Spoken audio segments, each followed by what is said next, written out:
طالب منكم أنا داير بس واحد واحده زي ما يا ربنا جاك كسر لنا العجز اللي كان فيه اللي كان داير يشدد أنا بقول ممكن هو يشدد الناس لكن شنو ربنا يا جاب لنا مثلا العصر جد بتاعنا احنا عارفين يا ولد الجبل ما عندنا ولا جبل ثاني ده كله ده بعد الناس ربنا ادوينا وهم قاعدوا فيه بعد ذاك جس هم جس شددوا في بقى محلاتنا انا قاعدين فيه يعني انا لما نيجي نشوف مثلا هو الغارة بتاعنا مثلا هو معلم تامور ده كله انا بقول يا هو نحن هو مخصوصين معلنا قاعدين فيه ده رقم حاجه عندنا عيال كتير لكن بدا كله لو قعدت تناول ده بشيلنا لكن ده منو بحميه ولا حاجه اللي في التراب بتاعنا بتاع الجدود بتاعنا ده انت شو جار ده كله ده خير ده ذهب ما في بلد بتاع الناس ثاني عندنا حاجات زي عندنا هنا لكن ده منو بكره بيجي بقى شنو بامي ده وده منو بيجي بتاع كبيكو تيتم ديلي أو تمشي تشوف أخوانكم اللي قاعدين في جامعات اللي قاعدين يقرأوا خمس وروهم أنا بلد ده دايرنا بلد ده دايرنا قرش أنت قاعدين تجري ورا قرش ما بنتي قرش ده ما تقرأ وعمل لك شنو لكن وطنية بتاعك أنت لما تجي تسكر أخوانكم اللي قاعدين هنا وكمان تجي تسكر مثلا يا كلنا ديل ما في زول ما في زول عدو ما قاتل عرب ديل ما في زول مننا هنا مثلا بقول مثلا هو أسرة بتاعي ده كله فيه ده كلام أنا بعرفه على سبب وادنا قاعدين فيه هنا وده سبب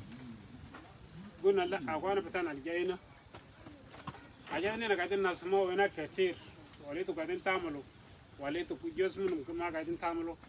لكن أجل لما يجي في مال ده يسموا الناس كله زي ما قاعدين يقولوا الناس الخرطوم عندهم كده لكن أنا ككيادة دي أنا عارفين ده الناس منهم مثلا هو انتوا وطني عن البلد أنا عارفين وهذا يودا أنا بقول مثلا هو نجينا حسه نيجي نشوف مثلا نفوسنا كلام بتأمنا ده امبارح ما هنا كنا نتعصبنا فيه وزاد حاجة فيه وده يودا جل حسن فينا أنا بيناكم أساسا عشان نجي نسلم بعضنا الزمن بتاعه مثلا هو إجازة بتاعه أنت أيام بتاعه أنت نينا ربنا كمان يمشي يشيله يا خير واصلوا يشيل كلام مثلا هو أنا أخواني قال كده ده سبب أننا ناديناكم عشان نجي نتونسوا يعني امبارح أنا مبسوط زي الكلام بتاع الرفيق حسن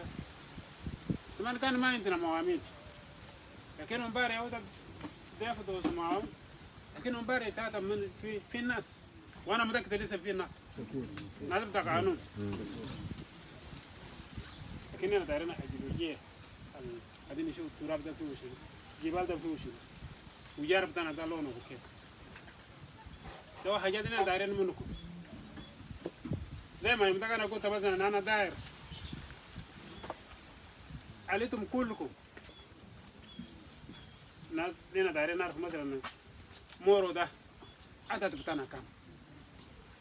كان فكره مثلا انا كان وريت اللي كان بقول الناس الدولي وليو انا داير ناس كل تبدا مني ابوه تسوي المسوى بتاعه قدر شيء يال بتاعه كله المسويات بتاعه وانا قلت له انا داير مثلا هو على هدف او على حاجه الباب من الدوله لازم لنا ما نكون برا منه والفكره انا كان مثلا انا كنت كده عليه ما بكره يا البج بصل مورا ده كان هذا كام زي هذا اللي قاعدين نقول مثلا هو دايرين نشوف مثلا هو الناس اللي فقدناه في جبالنا في شكله كلنا قاعدين نسجلوه انا ليه يوم من الايام يا الصغار ديل بج بسال السؤال حبيته لما بديته كان بديته كيف وكان في شنو لو ده جاتني دايرين مثلا عشان نجي نقطه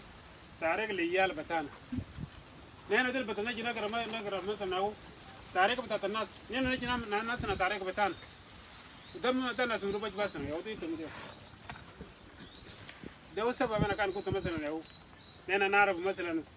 عدد بتاعنا نحن كمورو